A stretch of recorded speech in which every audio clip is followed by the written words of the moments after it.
Hello, welcome to Just My Thoughts here on Sparks 1524. I'm Nathaniel Miller. I rarely do Just My Thoughts episodes because this is where I will get into controversial topics. The niche I prefer to fill here on YouTube is more fun things, history, travel logs, military sea stories, things like that. But the only thing evil needs to succeed is good people to stay silent. So last year or the year before, excuse me, I spoke up about the fact that, yeah, I'm gay and I love drag queen shows. I love drag shows. But drag queens have no place in children's lives. But most of the time I try and avoid those issues because there's 200,000 other things to talk about, but sometimes things come up that you have to address. I've been wrestling with doing this video since December 31st of 2023, last year. When I was in Washington, when I first went to Washington State on a visit in 2018, I met a young sailor. We're both gay. We met up. We were hanging out, got to know each other. And when I moved there in 2019, he was still stationed there. So, hey, we hung out a lot. I introduced him to some other mutual friends I had that were stationed there, and it was a great time. I did a lot to help him out I'm a retired chief petty officer, so I did a lot to help him out with, mentoring, counseling, just being somebody he could vent to about craziness in his own leadership. He asked me if I thought it was a good idea for him to transition out of the Navy and go to civilian medical school. And I said, well, my opinion is not really relevant. He asked me, no, I want to know what you think. I said, well, I personally think you should stay in longer, but if you're going to transition out, it's your life, not mine. So I helped him transition out and go to medical school up in Connecticut. He knew me for 6 years. He knew I'm a very right-wing conservative gay guy. I know that he's a very left-wing liberal gay guy. Okay, fine. What's the story going on here? On December 31st last year, I got a text from him, very apologetic, but he wanted to be respectful of me and tell me that he had to cut contact because I was bad, our relationship was bad for his mental health. Well, after I picked my jaw up off the floor and texted him back to ask what the hell he's talking about, he told me that because he and I disagree on the trans issue, I'm bad for his mental health and therefore he cannot talk to me again, but he was trying to be nice. So he's basically trying to tell me to fuck off while making himself feel better that he was being noble. This is the evil of identity politics. He didn't do anything other than create an enemy. He took our friendship, shoved it down my throat, telling me I'm subhuman, and to this day I still hate him. That's not a good emotion to have. It's corrosive. I will get over it. There will be a point where I'm able to forgive because I do believe in redemption stories. I do believe in grace. Hell, I need it myself. I'm as human as anybody else. And he never talked about why he was for transgenderism. And I never asked him because I didn't care. But he also never asked me why I am so against the transgender ideology, especially where kids are concerned. And that's where this gets difficult. First record, no, I am not transgender. I was never transgender, never thought of it. I'm a guy. I've known I was a guy since I was a little boy and discovered that I had guy parts and not girl parts and understood the difference. But I have suffered from a psychological condition called body integrity identity disorder, or BIID. BIID leads you to think your body is incorrect. You're not supposed to have 2 legs, or you're supposed to have an arm amputated or a scar or something. And it's a manifestation of an extraordinarily deep-seated psychological problem. I first started feeling this way when I was 7 years old. And that's when I first started wanting to be in a wheelchair.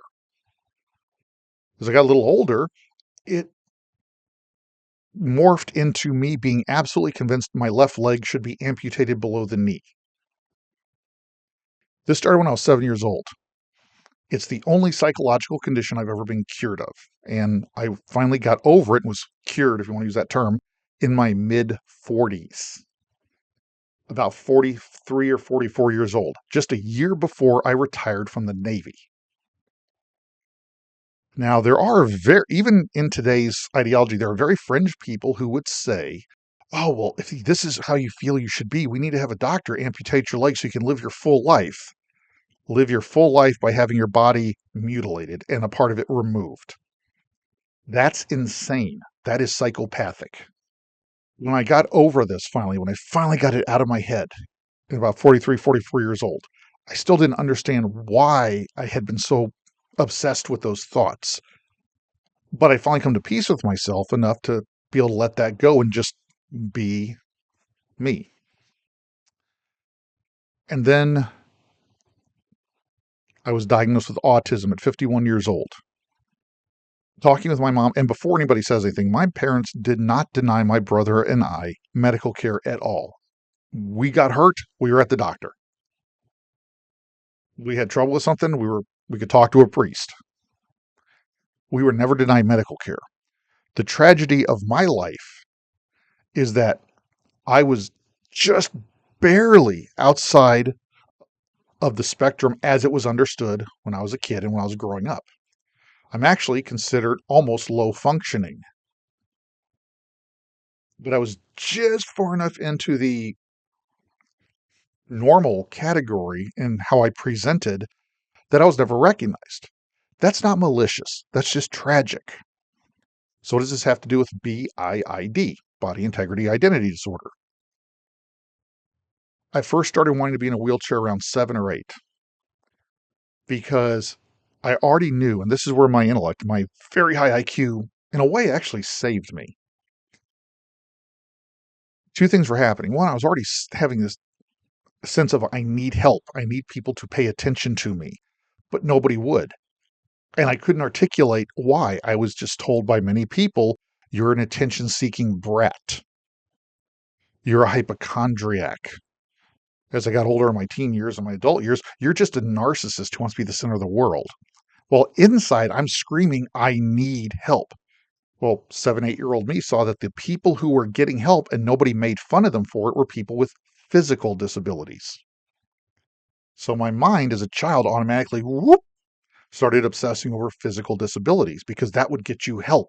That would get you attention that did not come with ridicule.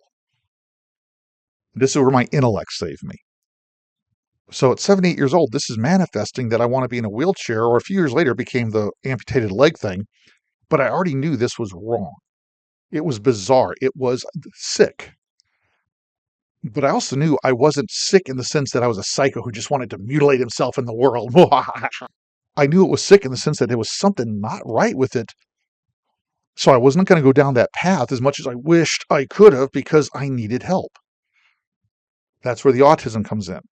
Talking with my mom and dad, looking back, I started withdrawing from my peer group around 7, 8 years old. That's when my autism finally started to really manifest. And I started having that sense of everybody around me had this telepathic connection. They knew what was going on, and I was on the outside. Another analogy, everybody's in this world, but I'm in a glass bubble separated from them. I can see them, but I can't quite ever get there. But I'm 7, 8 years old. I can't articulate that. And because medical science hadn't recognized autism for what the spectrum really is, nobody thought that, oh, this is autism. This is a kid who has a special need in learning to take a set of wiring that's programmed and hardwired one way and learn how to adapt to a world where 99% of everybody else is wired differently. What would my life have been like if somebody had some well-meaning, some very progressively generous soul in the psychological community had mentioned, oh, well, let's find you a doctor who'll amputate your leg. That way you can live your best life, a full life, by having part of your body removed. That's sick. That would be psychopathic. Unfortunately, I've actually found cases in the world as I researched this shit years ago where there are doctors who've done that. Read one case study where one woman had herself intentionally blinded because she was supposed to be blind. Her BIID said she's supposed to be blind, and she found a surgeon who actually fucking cut her eyes out. That is psychopathic. That is evil.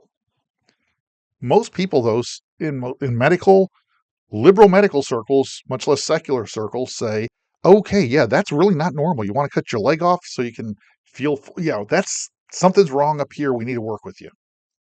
And yet, if I wanted to be a 10-year-old, a 12-year-old boy who wanted to cut his dick off and take hormones to grow breasts so I could be a little girl, it would be okay to mutilate my body because of gender ideology. A little girl wants to get a mastectomy, cut her breasts off, and take hormone blockers so she can be a boy. It's okay. It's okay to cut a boy's dick off or a girl's breasts off, to stick them on hormone blockers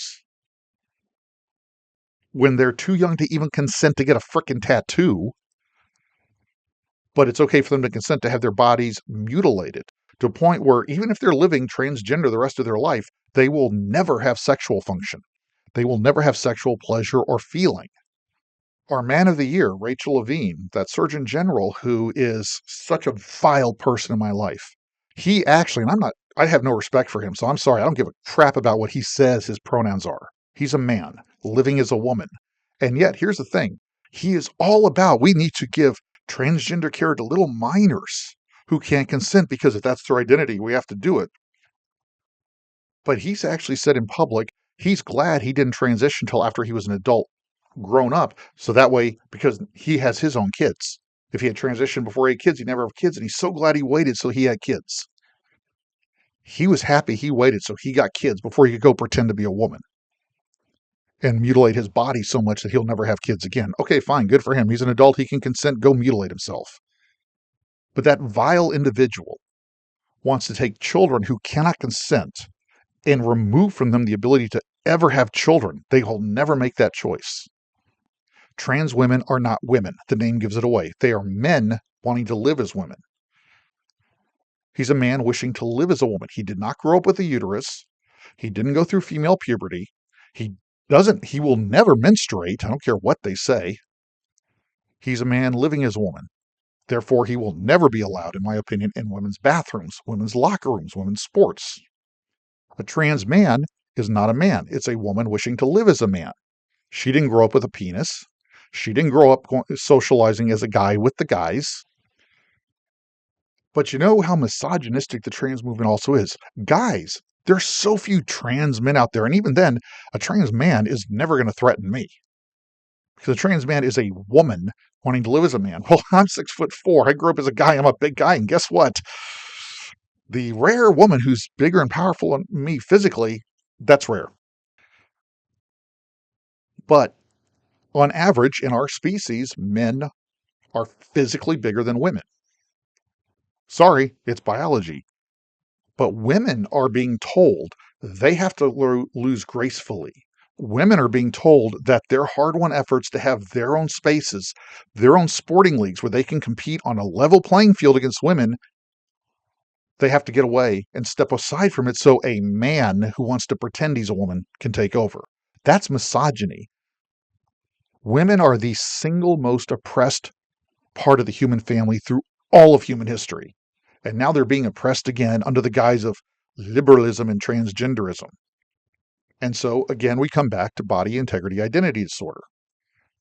I was never trans, but the common factor between transgenderism and me and those who suffered from BIID, body integrity identity disorder, is a deep-seated emotional need to have the body physically, mechanically altered to fit a mental conception. Kids cannot consent. And that's another reason I am so opposed to radical transgenderism. It's an ideology that is recruiting. Children are not allowed to get tattoos until they're 18 because the cognitive abilities are not there to make lifelong decisions. The brain is just physically not developed yet. I never talked about the body integrity identity disorder to many people because it's humiliating to say, I'm so messed up in the head, I want to cut part of my body off to feel like I'm a whole person. A couple people I did share it with didn't react well.